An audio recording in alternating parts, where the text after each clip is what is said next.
Dentre todos os mitos que integram o ocultismo, talvez hoje falaremos daquele que é o mais famoso de todos. Existe um nome que atravessou milhares de anos carregando uma das maiores contradições da história humana. Este nome era associado à escuridão, à queda e à rebelião contra Deus. Mas antes, em sua origem, significava exatamente o oposto. Lúcifer, aquele que traz a luz. Durante séculos, essa palavra não representava o diabo. Não era o nome de uma entidade maligna e nem de um símbolo de revolta contra o divino. Era uma palavra ligada aos céus, ao primeiro brilho que surge antes do amanhecer, ao astro que aparece quando a noite ainda domina o horizonte, anunciando a chegada do sol. Este astro hoje é o planeta que chamamos de Vênus. Mas então, como uma palavra que significava luz acabou se tornando o nome do maior adversário de Deus? Como uma estrela se transformou em um anjo caído? Como uma expressão poética de antigos textos se tornou uma das figuras mais complexas da história da religião e do ocultismo? A resposta para essa pergunta atravessa impérios antigos, diversas traduções, interpretações teológicas e séculos de transformação cultural. Porque antes de existir um diabo chamado Lúcifer, existia apenas um brilho nos céus.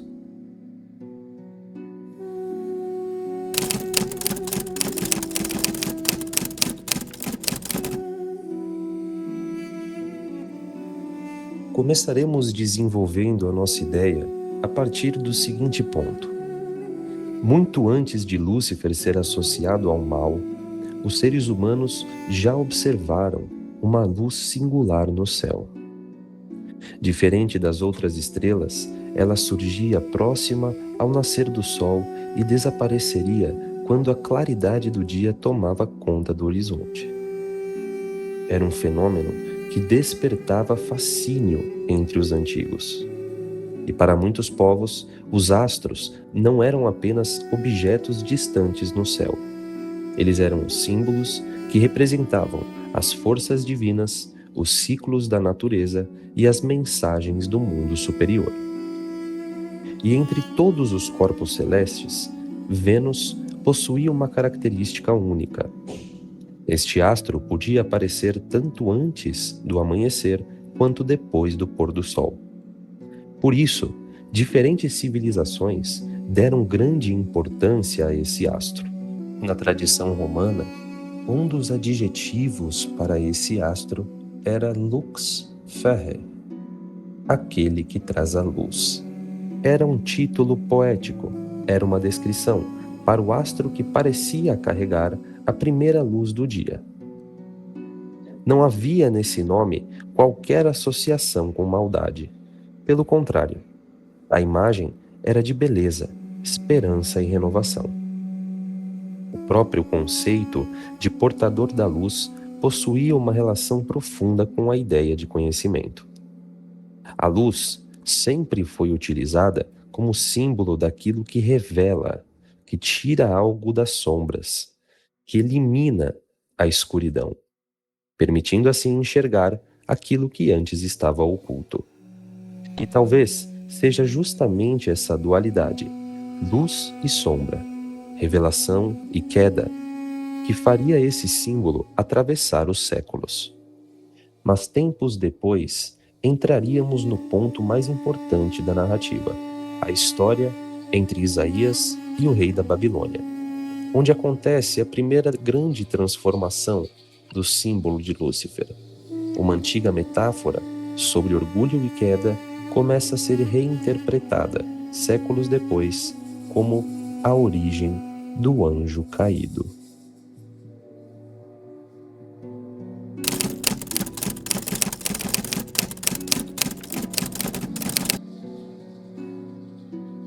Durante séculos, a palavra Lúcifer permaneceu ligada apenas ao brilho de uma estrela. Mas uma antiga profecia mudaria completamente o destino desse símbolo. Uma passagem que séculos mais tarde seria interpretada como a descrição da queda de um ser celestial. Essa passagem está no livro de Isaías. Mas para compreender sua verdadeira origem, precisamos voltar a um dos maiores impérios da antiguidade, a Babilônia. No século VI a.C., o Império Babilônico era uma das maiores potências do mundo antigo. Sua capital, a cidade da Babilônia, era conhecida por sua riqueza, seus templos monumentais e seu poder militar. Mas para o povo de Israel, a Babilônia representava algo muito mais profundo. Ela era um símbolo do exílio. Após a conquista de Jerusalém pelo rei Nabucodonosor II, muitos israelitas foram levados à Babilônia, onde permaneceram durante décadas longe da sua terra. Nesse contexto, nasce uma série de textos proféticos que anunciavam a queda daquele império. E entre esses textos está uma das passagens mais enigmáticas da Bíblia. O texto apresenta uma mensagem contra o rei da Babilônia. Ele descreve um governante tomado pelo orgulho, alguém que acreditava estar acima dos limites impostos aos homens. O profeta utiliza uma linguagem extremamente simbólica. Assim como o planeta Vênus surge brilhante no céu antes do amanhecer, mas desaparece quando o sol nasce, a queda do rei da Babilônia era tão certa quanto o movimento das estrelas. Aquele que tentou elevar-se acima de todos, cairia. Aquele que buscou alcançar o céu pela força e pela ignorância seria lançado abaixo. Durante o período em que esse texto foi escrito, a mensagem era compreendida como uma crítica ao orgulho humano. O alvo era um rei, um governante terreno, um homem que havia se colocado acima dos outros. Não havia ainda a ideia de um anjo chamado Lúcifer sendo expulso do céu. Essa interpretação surgiria muito tempo depois. Mas existe algo fascinante nessa passagem. A metáfora escolhida pelo profeta não era aleatória. A queda de uma estrela era uma imagem conhecida no mundo antigo. E é aqui que encontramos o primeiro grande mistério da história de Lúcifer. A mesma imagem que originalmente representava a queda de um rei humano seria, séculos depois, reinterpretada como a queda de uma criatura celestial. Uma metáfora sobre o orgulho se transformaria em uma narrativa sobre rebelião espiritual.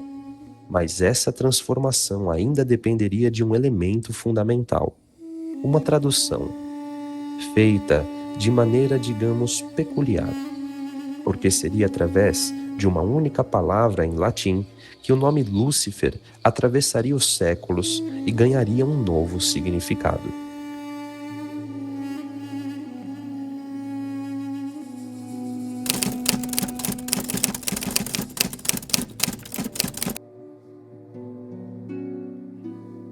Uma única palavra, escrita em uma língua diferente, seria responsável por transformar completamente a maneira como milhões de pessoas compreenderiam essa figura ao longo dos séculos. Durante os primeiros séculos do cristianismo, os textos bíblicos circulavam principalmente entre duas tradições linguísticas: o hebraico, a língua original de grande parte das escrituras judaicas, e o grego, língua utilizada na tradução conhecida como Septuaginta, que era amplamente utilizada pelos primeiros cristãos. Na tradução grega do livro de Isaías, a expressão hebraica Helel ben Sachar foi traduzida como uma referência à estrela da manhã. A ideia permanecia a mesma, uma imagem poética sobre brilho, elevação e queda. Mas séculos depois, o mundo cristão ocidental passaria por uma grande transformação linguística. No final do século IV, a Igreja buscava estabelecer uma tradução latina mais precisa das Escrituras. E nesse contexto que surge uma das figuras mais importantes da história bíblica, Jerônimo. Nascido por volta do ano de 347, Jerônimo era um estudioso profundamente dedicado às línguas antigas e dedicou grande parte da sua vida à tradução dos textos bíblicos. Seu trabalho daria origem àquilo que ficaria conhecido como Vulgata Latina, a tradução da Bíblia que se tornaria dominante na Europa Ocidental durante muitos séculos. Ao traduzir o livro de Isaías para o latim, Jerônimo encontrou a expressão hebraica relacionada à estrela da manhã, e então escolheu uma palavra que já existia dentro da própria língua latina, Lúcifer. O termo Lúcifer já havia sido utilizado por escritores antigos como um título para a estrela da manhã. Mas aqui acontece algo extraordinário. A tradução de Jerônimo preservou o significado original da palavra. Porém, ao longo dos séculos seguintes, leitores que já conheciam tradições sobre anjos caídos começaram a interpretar essa palavra de uma nova maneira. E isto seria a porta de entrada para a transformação que aconteceria posteriormente, quando diferentes tradições cristãs começaram a conectar essa passagem de Isaías com outras imagens presentes nas Escrituras. E esse talvez é um dos maiores paradoxos dessa história. A mesma palavra usada para representar a luz acabaria se tornando o nome associado às trevas. Mas para que essa transformação acontecesse completamente, ainda faltava uma peça. Era necessário unir diferentes textos bíblicos e construir uma narrativa ainda mais complexa. A história de um ser celestial que teria se rebelado contra Deus. E essa construção aconteceria através dos grandes teólogos dos primeiros séculos do cristianismo.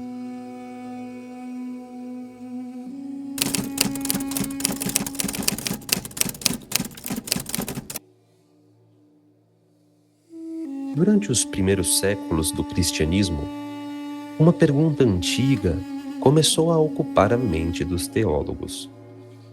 Se Deus criou todas as coisas e tudo aquilo que ele criou era bom, por conta da sua natureza benéfica e amorosa, de onde surgiu o mal?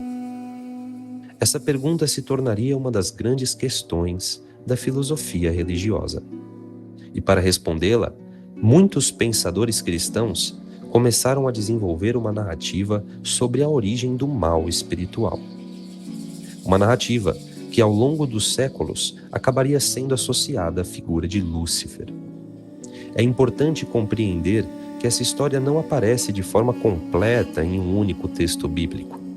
A imagem do anjo que se rebela contra Deus e é expulso do céu surge através da união de diferentes passagens das Escrituras e das interpretações feitas por teólogos cristãos. Aos poucos, imagens separadas começaram a formar uma única narrativa, como peças de um mesmo quebra-cabeça. A queda de uma figura orgulhosa em Isaías, a descrição de um ser exaltado em Ezequiel, a visão de uma batalha celestial no Apocalipse e a queda de Satanás presente no Evangelho de Lucas.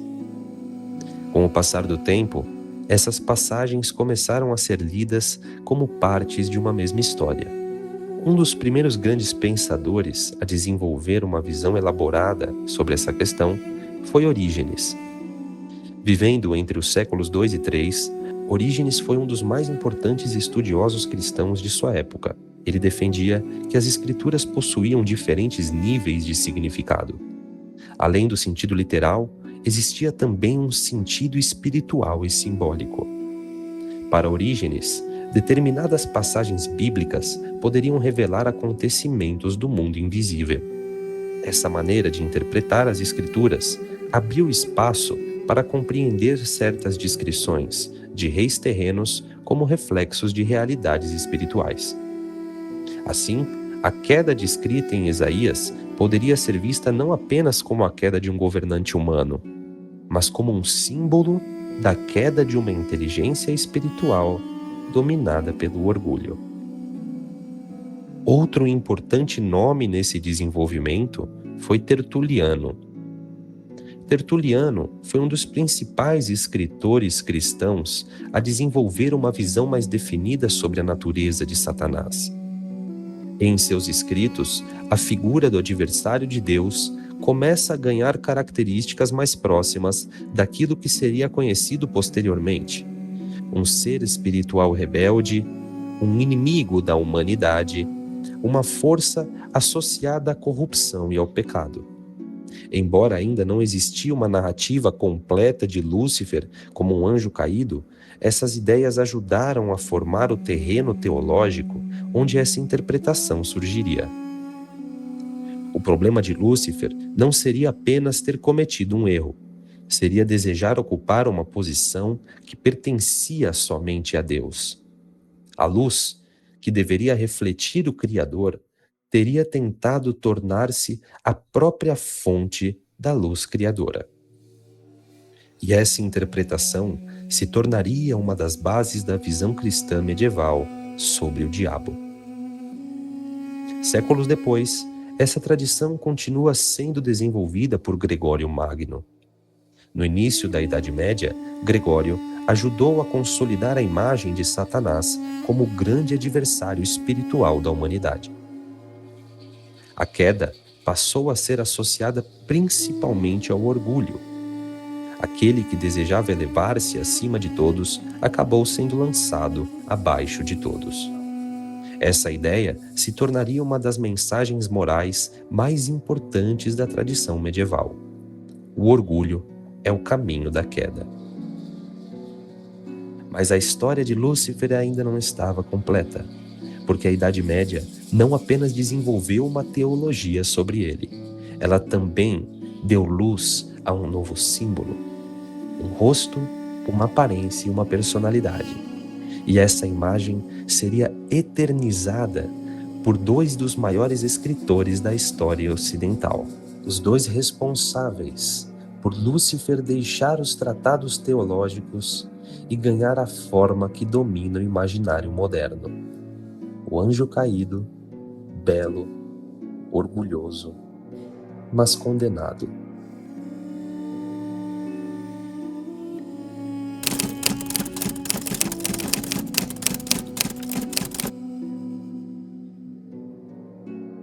Na Europa medieval, a religião não era transmitida apenas através dos livros. Grande parte da população não sabia ler. Por isso, igrejas e catedrais utilizavam imagens como uma forma de ensinar histórias sagradas. O céu, o inferno, os anjos e os demônios eram representados visualmente para comunicar ideias espirituais. Mas, curiosamente, existe uma grande contradição na forma como Lúcifer passou a ser representado. Porque ele não era apenas uma criatura monstruosa. Em muitas interpretações medievais, ele também era descrito como um ser de grande beleza. E essa ideia possui uma lógica dentro da própria tradição cristã. Se Lúcifer havia sido originalmente um dos mais elevados anjos criados por Deus, sua queda seria justamente a mais trágica, porque ele teria perdido algo grandioso. A queda de uma criatura insignificante não causaria nenhum impacto, mas a queda do mais elevado tornava a história ainda mais poderosa.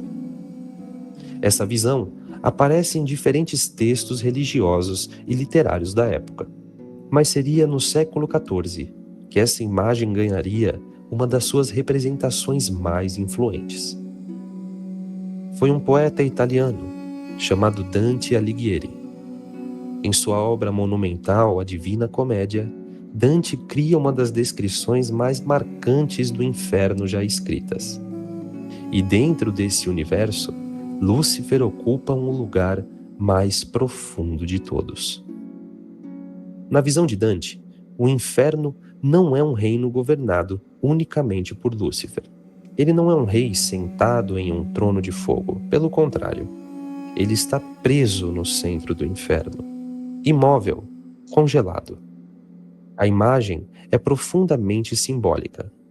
O maior rebelde da criação tornou-se completamente incapaz de agir.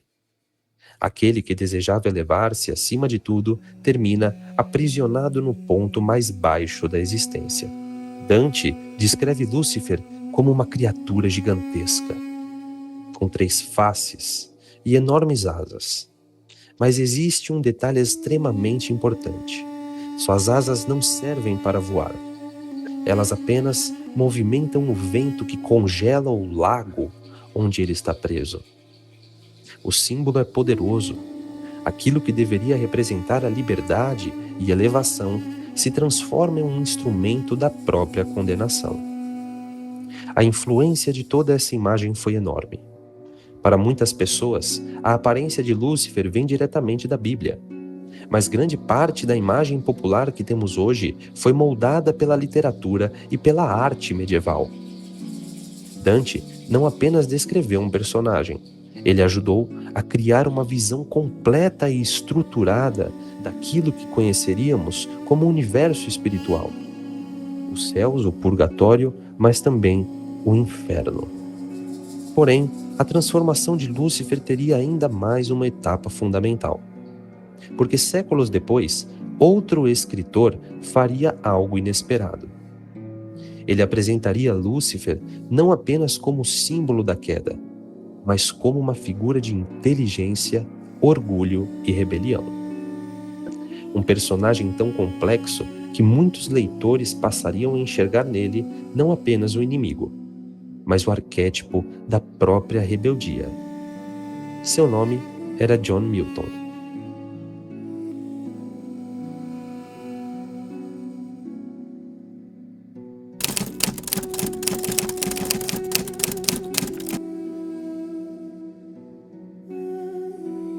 Em 1667, Milton publica uma das obras mais importantes da literatura ocidental, O Paraíso Perdido.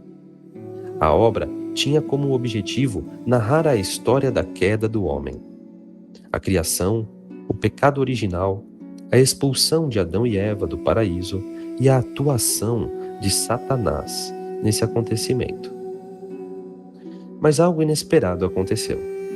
O personagem que mais chamou a atenção dos leitores não foi Adão, não foi Eva, e foi justamente aquele que deveria representar o inimigo, Lúcifer. John Milton cria um personagem extremamente complexo. Ele não é apenas uma criatura maligna, ele é inteligente, articulado, orgulhoso. Possui uma força de vontade impressionante. Ele é um ser que questiona sua posição e se recusa a aceitar aquilo que considera uma submissão. Em uma das frases mais famosas associadas à obra, Lúcifer afirma: "É melhor reinar no inferno do que servir no céu." Essa frase resume a essência do personagem criado por Milton.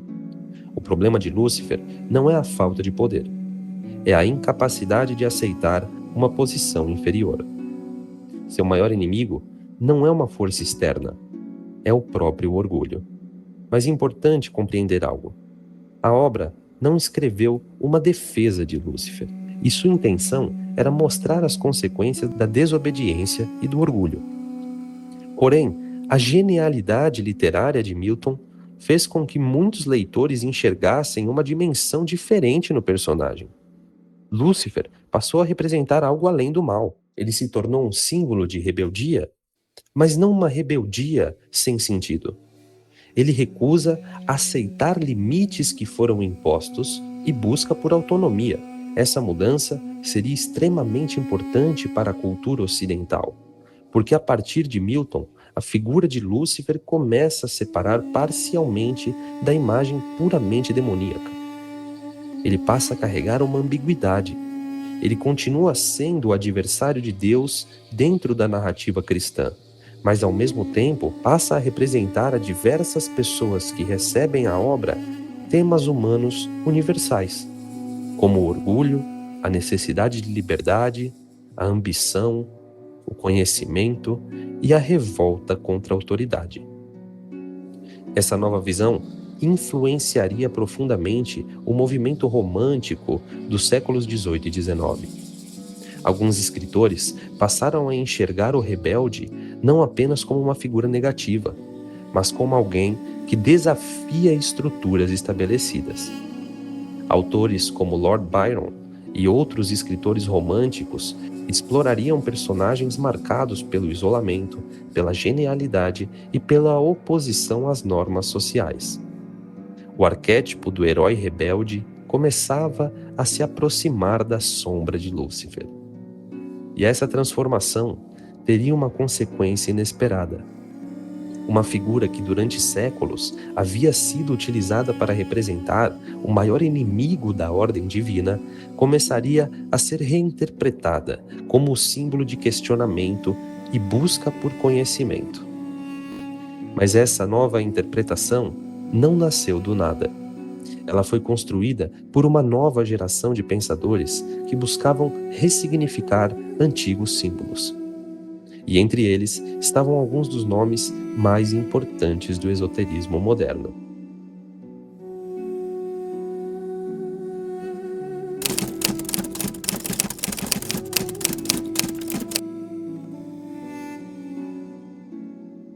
Passaremos brevemente por 3 personalidades importantes no mundo ocultista e que influenciaram a maioria dos conceitos que nós temos hoje.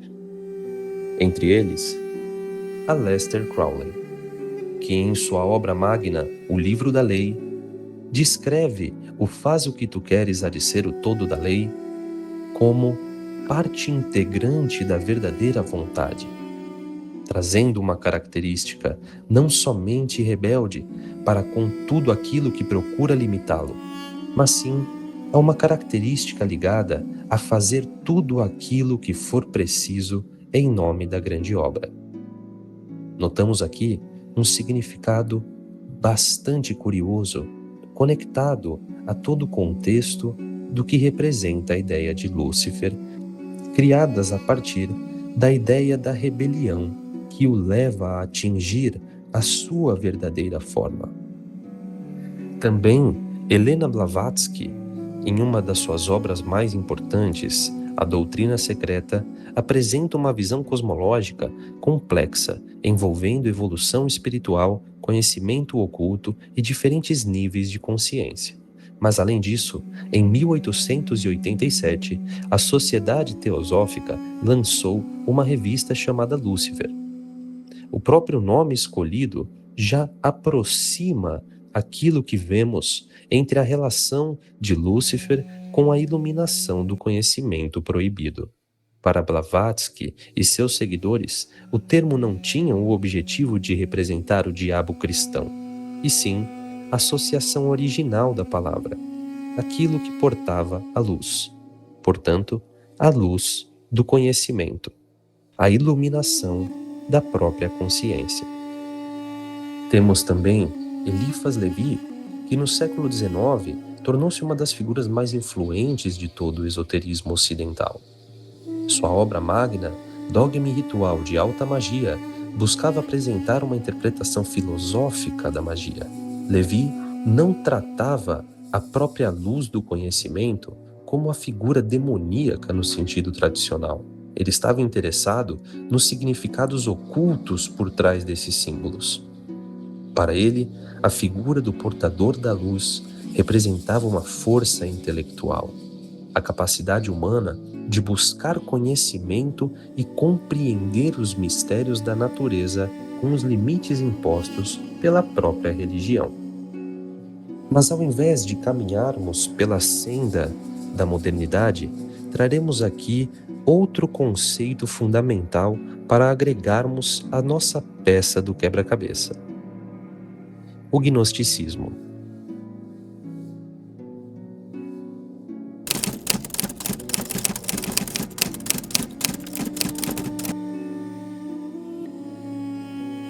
Como vimos então, ao longo da história, Lúcifer passou por inúmeras transformações. Ele foi uma estrela, uma metáfora sobre a queda de um rei, um anjo rebelde dentro da tradição cristã, um personagem literário e um símbolo filosófico para algumas correntes esotéricas. Mas existe uma tradição ainda mais antiga que colocou no centro de sua visão uma pergunta fundamental: o que é o verdadeiro conhecimento? Essa tradição ficou conhecida como gnosticismo. O termo gnose vem do grego gnosis, que significa conhecimento. Mas não se tratava apenas de conhecimento intelectual. Para os grupos gnósticos da antiguidade, a verdadeira gnose era uma compreensão espiritual profunda, um despertar interior, uma percepção da realidade que libertava o ser humano da ignorância. Os movimentos gnósticos surgiram nos primeiros séculos da era cristã e reuniam diferentes escolas e interpretações. Não existia um único gnosticismo. Existiam diversas tradições de pensamento gnóstico, cada um com sua própria visão de mundo.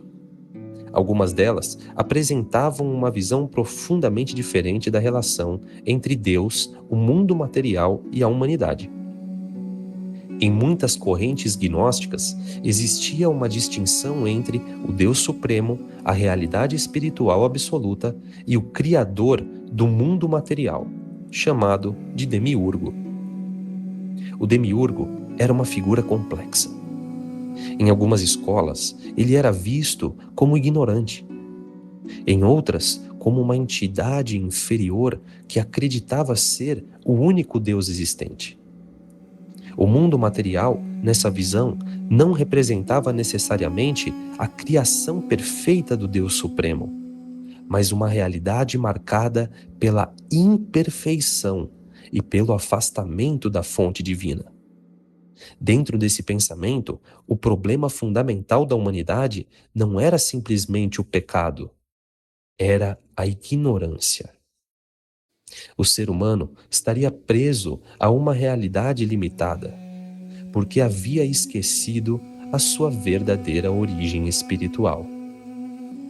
A libertação acontecia através da gnose, o despertar do conhecimento interior. E é justamente aqui que surge uma conexão simbólica com a figura de Lúcifer. Não porque todos os gnósticos identificavam Lúcifer como um salvador ou entidade positiva. Essa associação que fazemos aqui seria uma interpretação posterior e bastante simplificada. Mas porque alguns temas gnósticos se aproximam da mesma simbologia que foi posteriormente atribuída ao portador da luz. O conhecimento que liberta no gnosticismo é o conhecimento proporcionado por Lúcifer na modernidade. A revelação do gnosticismo também é a revelação da luz do esoterismo dentro da figura de Lúcifer. A ruptura com a ignorância seria associada à ruptura com o reino dos céus. E a busca pela verdade escondida seria trilhar a sua senda nas sombras. No entanto, é importante destacar: o gnosticismo não era apenas uma versão alternativa do cristianismo, e também não era simplesmente uma tradição sobre Lúcifer. Ele era um conjunto complexo de movimentos religiosos e filosóficos que possuíam diferentes ideias sobre Deus.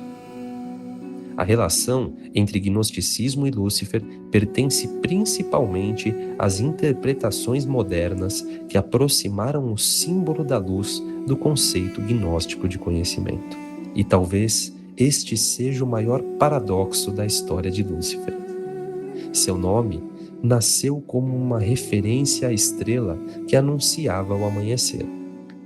Depois, tornou-se o símbolo da queda. Mais tarde, foi reinterpretado como símbolo da busca pela luz interior.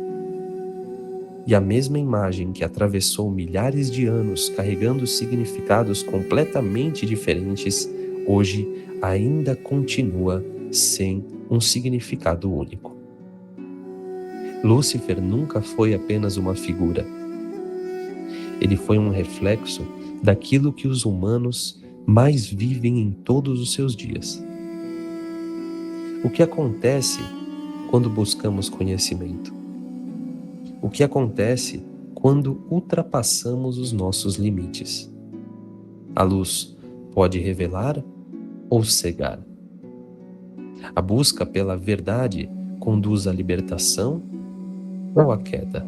Porque no centro da história de Lúcifer existe uma pergunta que atravessa todas as épocas e está muito mais conectada aos humanos do que aos deuses. Qual é o preço de buscar a luz?